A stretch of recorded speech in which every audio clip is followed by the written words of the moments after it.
Hey, You Jessica. guys, I am laughing already because we had some technical difficulties and Aubrey was frozen for like a minute when we recorded just now and it was really funny. So Every anyway, time guys, I we are back. freeze on camera, or if there's like a snapshot thumbnail, it's always the craziest face, guys. So Go we're to YouTube. It's always, always like always just it's like so bad. terrible. That's never appealing. Oh man, that is true around the world. I am sure, Aubrey. We can connect to everybody based on bad freezing pictures. So, guys, we are back today to talk about math again because in yesterday's episode, we gave some sample part one answers. And after we finished recording, Aubrey said she actually had a really funny math story. And I was like, what? That exists. So we are going to do a model part two answer today. Yes, this is going to be good. You guys will see how long that is to speak for 2 minutes. We're going to time each other. You'll hear 2 band 9 part 2 answers. And this is really the tricky thing. If you're not timing your answer, it's crazy how long 2 minutes feels when you're trying to tell a story and you're trying to use interesting vocabulary. So be sure that you're timing your part 2. It is tough. You know, I remember when I first started recording this podcast with Lindsay, and then when we first started recording together, even natives, guys, it's tough. Like the first time that all of us would give sample part 2 answers, it's like, it's no joke. Like even for natives, it's hard and we're good at talking and it's still hard. I know. I remember one of my first ones, it was something about shopping at Costco. If you guys have been listening to IELTS Energy for a while, you might remember it. If not, go back and listen to past episodes. They're so funny. But I remember feeling like it was forever. I was like, are you sure? Is your timer broken? It feels like way longer than 2 minutes. So guys, that's why listening to our model answers is so beneficial because you can hear that we know what we're doing. We have practiced a lot. We can easily show you how to fill the 2 minutes, guys. So definitely take some notes today and then practice these answers yourself. Of course, I just said it was easy for us to fill 2 minutes, so we better do a good job today, Aubrey. Oh, you've set the bar really high, Jessica. All right, guys. So before we get to Aubrey's answer, she's going to do the first one. I will do the second one. On 2 different topics, by the way. Before we get to that, I want to remind you guys to sign up for our Insider IELTS Writing Program, guys. This program is only going to be available for a very limited time. And you need to have your name on the list. So you're the first invited, guys. It is a limited entry program. So sign up, get your name on this list, and we will invite you April 22nd.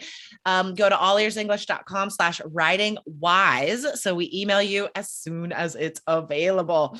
All righty.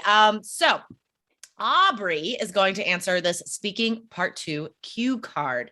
Describe a time you used math in your daily life. Guys, this could totally be on IELTS. Okay, go ahead. As I'm sure everyone who's ever cooked anything is aware, there's so much math when you're following a recipe. And often you're having to change fractions. And this is no joke. It's not the easiest thing to do. And this happened to me just last night, where the recipe called for maybe a cup and 3/4 of butter, but I was cutting the recipe in half.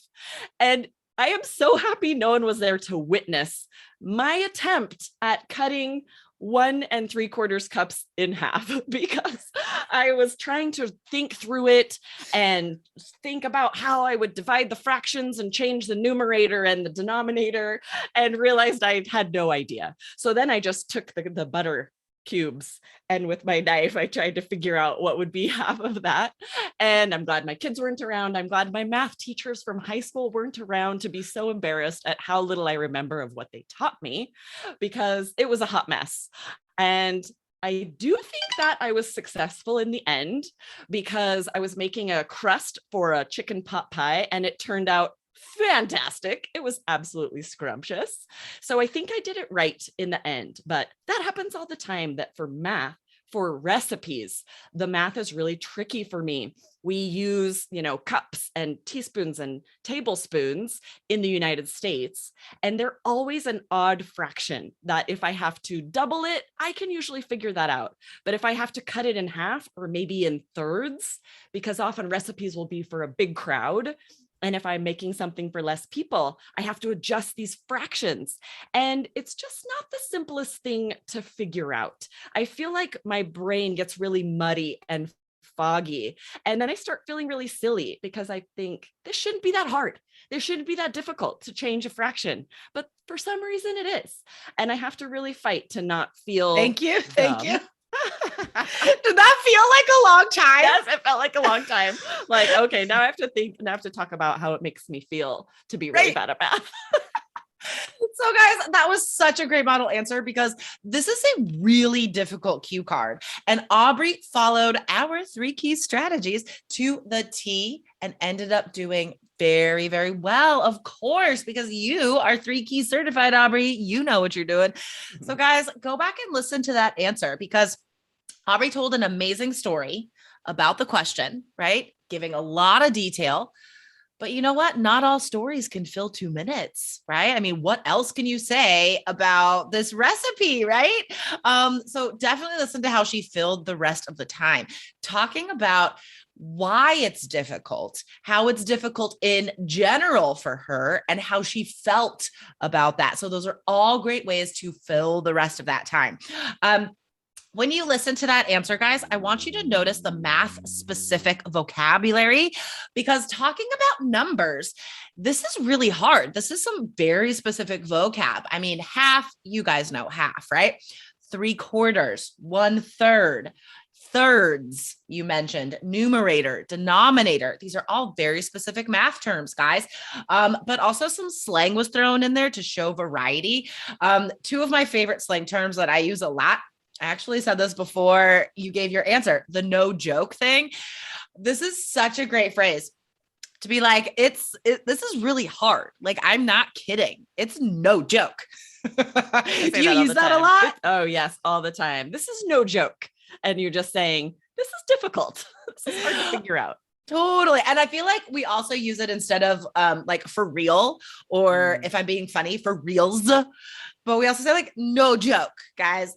Also, to be a hot mess. I use this a lot because I feel like I am often a hot mess. What's a hot mess? When do we use that?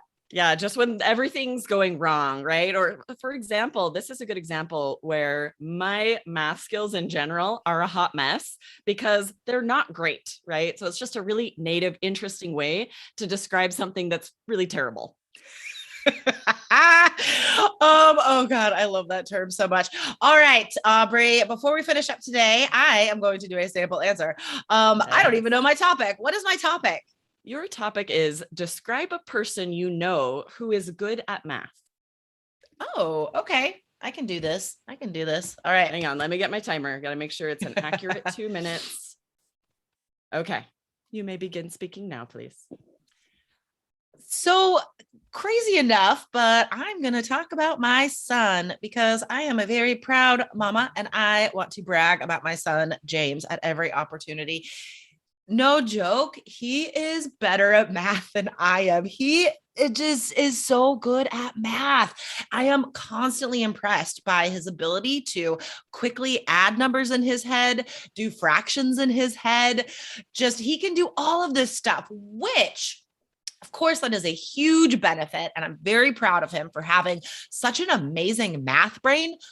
The difficulty lies in the lack of challenge provided him in school, because then he ends up getting bored because he does not feel challenged. So, in Oregon, all of the kids in public school have to take what's called a MAP test. These are standardized tests given to every child in Oregon public schools. And then they're told like where they placed, are they at a 6th grade level, a 7th grade level, etc. So my son's in 5th grade, but he tested at a high school level for math, which means that all of this stuff they're doing in his 5th grade class is completely boring to him. And And I completely understand why he does this. He doesn't want to go through all of the steps when he's solving a problem because he can do it in his head. And that upsets the teacher sometimes because he's not fulfilling the requirements of the assignments because he's skipping things because he can. He can just like boop, boop, boop, boop, boop, like this little boy calculator. And then it's like da da da, and it's the right answer, but he didn't work out the problem. So that's a challenge sometimes. And there was a time in the first term, in the first half of the year, where his teacher was allowing him to do something called Dreambox, which is like a math website. And so he could go ahead at his own. Did that feel like forever? It did kind of feel long. I was like, how long can I talk about James and math? This is a good challenge. Job, though. You're like, now we'll talk about Dreambox. It never felt like you were like, what else could I say? Right. That's really the key. If you kind of feel like you're done with your story, go somewhere else, a little bit of a tangent, right? Share more details, anything related. Now, I want to focus on your linking phrases. Guys, go back and listen to Jessica's answer after I point some of these out, because you likely didn't even notice them because she did such a good job linking ideas in a very natural way, starting with crazily enough. And then, of course, the difficulty lies in, think about how she started a lot of her thoughts with an interesting phrase, linking it from what she was saying just before, right? In Oregon, and then you're talking about the competition, which means that, right, instead of just simple sentences that are disjointed, she has these linking phrases to pull everything together and make it flow really naturally. And then to start this toward the end to say, there was a time that da, da, da, right? Instead of just jumping right in and starting, you have these few linking words or phrases that ties everything together. And you have to do that. You need a variety of linking phrases for 7 or higher on your fluency and coherence score. So listen to that answer again to see how Jessica did that in such a high level way. Oh, thank you so much. I feel very capable and competent right now because we're talking about language and not math. So guys, if you want to improve your IELTS writing score, we guarantee that our new program will increase your IELTS writing score, guys. It is guaranteed. Sign up allearsenglish.com/writingwise, and you will be the first to know very soon, guys, April 22nd, you will be the first invited into this limited program. So sign up allearsenglish.com/writingwise. All right, rad.